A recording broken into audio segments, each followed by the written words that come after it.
My girlfriend said, "It's just a game night with my ex." I said, "Cool." Then I hosted my own game night, with her sister. What she saw on Instagram had her screaming.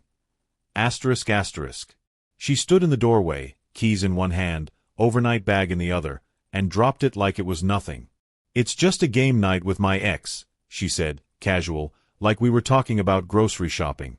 And when I looked at her, really looked at her, there was something smug behind her smile. Like she expected a fight. Like she wanted one. But I didn't give her that. I just nodded, smiled, and said, "Cool." And that's when everything changed. Because in that moment, she thought she had the upper hand. She thought she'd crossed a line without consequence. But what she didn't know was that I had already picked up the dice. So while she played her little nostalgia games with her ex, I texted someone she never expected. Her sister, Mia. And when the two of us posted a photo together, cozy, smiling, wine glasses clinking, she didn't just lose the game. She lost her damn mind. She dropped it on me the way some people casually mention they're running late, like it didn't mean anything. "I'm heading over to Ben's tonight. Just a game night, you know, with some old friends. Don't make it weird." Ben. Her ex. The one she used to cry over when we first started dating. The one she was over, but never quite stopped bringing up in weird little moments. The one who, coincidentally, still liked and commented on her Instagram photos like clockwork. So no, it wasn't just a game night. It was a message. A test. A line she wanted to cross while still pretending she hadn't moved. And I could feel it. This wasn't innocent. She didn't ask if I was okay with it. Didn't check how I felt. She just announced it.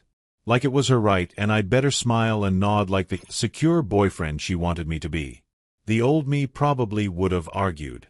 Told her it made me uncomfortable. Asked questions she'd twist into me being insecure or controlling. But not this time. I simply said, "Cool. Have fun." And something shifted in her eyes. She paused, just for a second, like she wasn't expecting that answer. Like she realized too late that the game she was playing might not go the way she'd planned. Still, she left. Dressed too nice for board games. Perfume heavy. Bag packed like maybe, just maybe, she wasn't coming home that night. I sat on the couch for a few minutes after she left. Not mad. Not even hurt, really. Just done. Done pretending this relationship was something it wasn't. Done letting her test me to feel powerful. Done watching her treat my boundaries like inconveniences. And that's when I got the idea. It wasn't revenge. It was symmetry. If she could spend a night playing games with her ex, I could spend mine doing the same. Only I didn't choose a random girl. I texted Mia. Her younger sister. The one who'd always been cool with me. The one who once told me, "You deserve someone who sees you." The one who definitely didn't like how her sister treated people. I kept it simple. "Hey, want to come over for a chill game night? Drinks, cards, just good company." Her response came 5 minutes later. "Absolutely. I've got wine." And that's when the real game began. She thought I was playing checkers. But I was already setting up the chessboard. Mia showed up around 7:30, dressed casually but effortlessly beautiful in that way her sister always secretly hated. She walked in carrying a bottle of red wine and a look that said, asterisk, "I know exactly why I'm here." Asterisk. We didn't talk about her sister. Not directly, at least. Instead, we opened the wine, spread out some board games, and put on an old playlist I used to play when I first moved into that apartment. The vibe. Chill. Relaxed. Too relaxed. Because while we laughed and talked about dumb childhood memories and TV shows we both grew up with, I could feel something else in the room. An understanding. An unspoken agreement. She knew what this was. She knew what it looked like. And that's what made it perfect. I wasn't trying to hook up with Mia. That wasn't the point.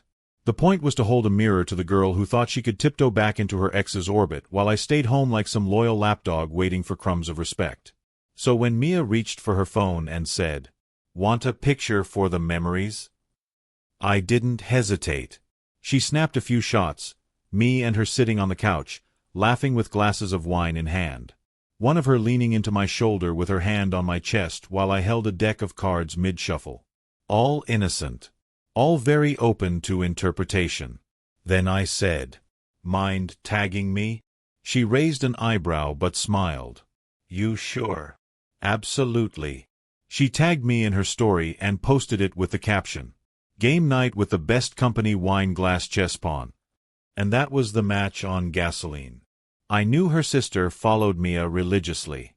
They had a complicated relationship, competitive, distant, but always watching each other's lives like a reality show they couldn't turn off. So when that story went live, I knew it wouldn't take long. And sure enough, 10 minutes later, my phone buzzed. 3 missed calls. 6 new messages.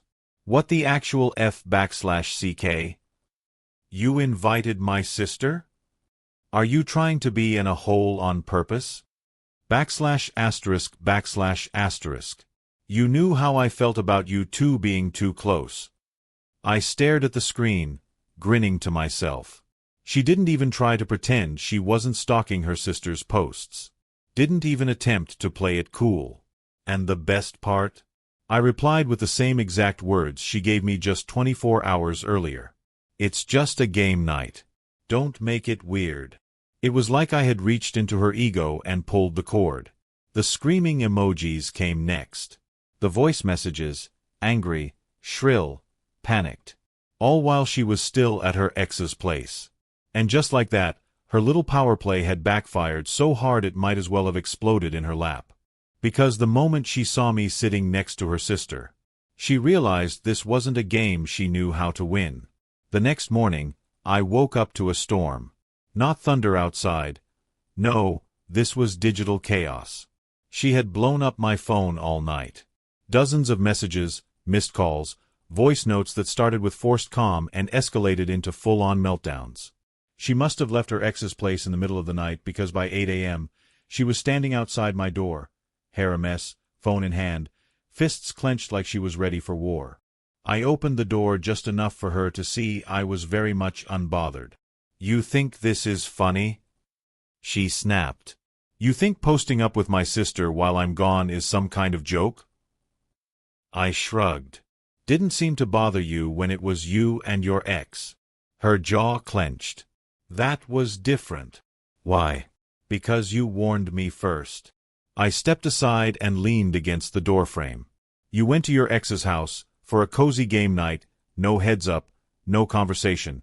Just don't make it weird. So I didn't. I matched your energy. She didn't like that. You could see it in the way her eyes shifted from rage to panic to confusion. Like for the first time in our relationship, she wasn't in control of the narrative. But it's my sister, for God's sake. You crossed a line. And you didn't? I fired back. Let's not forget, you made the first move. You thought you could dangle old feelings in front of me and I'd just sit here like a fool. Instead, you got exactly what you gave. You walked into your past, so I invited someone from yours into my present. She tried to spin it, of course. Tried to say Mia was manipulating the situation, that she always wanted attention, that I was being cruel on purpose. But here's the truth. I didn't need to kiss Mia. Didn't need to hook up. All I needed to do was not be home sulking. To show her that I wasn't waiting around to be second best to her old flame. And it worked. Because her voice cracked when she said, "You don't understand how much this hurts." I looked her dead in the eyes and said, "Now you do." She stood there stunned. Silent. I let her stand in it. Because for once, she wasn't the one with the last word. She wasn't the one posting passive-aggressive stories. She wasn't the one with people blowing up her phone wondering what just happened. I was. And from the look in her eyes, I knew this wasn't just about jealousy anymore. It was shame. Because somewhere deep inside, she realized. She lit the match. I just burned the bridge. She didn't go quietly. After I shut the door in her face, she spent the rest of the day launching a full-blown damage control campaign. She texted my friends, trying to spin the story. Told them I was emotionally cheating with her sister. Told Mia that I used her just to get revenge. What she didn't expect was Mia's response. Mia sent me a screenshot of the chat. It said, "You don't get to play victim when you're the one who started the game. Don't drag me into this to cover your guilt. You lied to him, you disrespected him, and now you're shocked he finally stopped rolling over for it." That hit harder than anything I could have said myself. You see, Mia had seen it all. The little digs. The manipulation masked as jokes. The constant control disguised as concern. And she was tired of being the silent observer. Turns out, she didn't just show up to that game night for fun. She showed up because she'd watched her sister walk all over good people before, and this time, she decided she wasn't going to let it happen again. My ex didn't take it well. Within a few hours, I was blocked on everything. Instagram, WhatsApp, even Spotify, like removing my playlists was somehow going to erase what happened. But the damage was done, and not by me. She told her story to everyone who would listen. I didn't respond once. Because I didn't need to. She already told everyone the only part that mattered. She chose to hang out with her ex. I chose not to wait around. Everything after that was just consequences dressed up as complaints. And while she spiraled, while she tried to reclaim her image, I sat across from Mia again, this time at a quiet little Italian spot downtown. We laughed, talked about real stuff, shared dessert. And somewhere in the middle of it, I realized I wasn't angry anymore. Because nothing screams checkmate louder than watching someone lose control of a game they created. She wanted to test loyalty. She just never imagined I'd stop playing. About a week later, I got the final blow. Not from her, but from her mom, of all people. A text out of the blue. "She's a mess. I don't know what really happened, but she's been crying for days. Said you embarrassed her in front of everyone." I didn't even reply. Because what was there to say? I wasn't going to defend myself to her family when she was the one who weaponized emotional double standards. She wanted to test boundaries but couldn't handle seeing mine reinforced.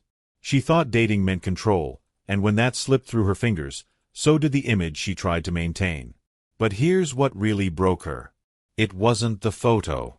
It wasn't the sister. It was that I didn't react the way she expected. No begging. No yelling. No dramatic fights. Just calm, collected detachment. She thought game night with my ex would make me jealous, make me insecure, pull me back into line. Instead, it revealed how replaceable her attention had become, and how I was no longer scared of being alone. So yeah, I walked away. Not with a mic drop. Not with fireworks. But with quiet clarity. Because when someone uses boundaries as an excuse to disrespect yours, when they expect you to stay while they test the waters, you don't need to fight for their love. You just need to remember your worth, and let them drown in the consequences of their own choices. And in the end, the only game I really played was finally choosing myself. A week after everything blew up, my phone buzzed again. This time, it wasn't her. It was her mother. Out of nowhere. "She's a mess," the message read. "I don't know what really happened between you two, but she's been crying non-stop. Said you embarrassed her in front of everyone she cares about." I stared at the screen for a long second. Not angry. Not smug. Just tired. Because the thing is, I didn't want to embarrass her. I didn't start any of this to prove a point to her family, her friends, or the internet. I just wanted respect. Basic, human-level respect. And when I didn't get that, I matched her energy. She wanted to go play games with her ex and expect me to sit on the sidelines, clapping and waiting like a good little boyfriend? No. I gave her exactly what she handed me. Just with more class. More silence. More consequence. And now she couldn't handle it. Her mom texting me was just more proof of that. She hadn't told them the truth. Hadn't said, "I told my boyfriend I was hanging out alone with my ex and expected him to be okay with it." Hadn't admitted that I never shouted, never cussed, never got revenge. All I did was stop playing her game. I didn't respond to her mother. Not because I had something to hide, but because explaining myself to someone else's family isn't my responsibility anymore. I had spent 2 years trying to be the calm one, the rational one, the one who talked things through, made space, gave chances. And all it got me was more emotional gymnastics and silent guilt trips. But the moment I made one move to protect my own dignity, the moment I treated her the way she treated me, that's when I became the villain. Let them think that. Let them whisper. Let them scroll through that photo of me and Mia laughing on the couch and wonder what it really meant. Because here's the truth. She wanted a reaction. She got a result. She wanted attention. She got a mirror. And when she saw her own behavior reflected back at her, she couldn't handle what it revealed. In the end, I didn't block her out of anger. I didn't walk away because of ego. I did it because some people only love you when you're easy to manipulate. When you're quiet, forgiving, bending. And the moment you stop being their doormat, they suddenly forget how to love you at all. So I chose peace. No drama. No parting speech. No final tear-stained goodbye. Just me, moving forward. While she stayed behind, stuck in the wreckage of a game she never thought she could lose. And that silence was the loudest ending I could have ever given her.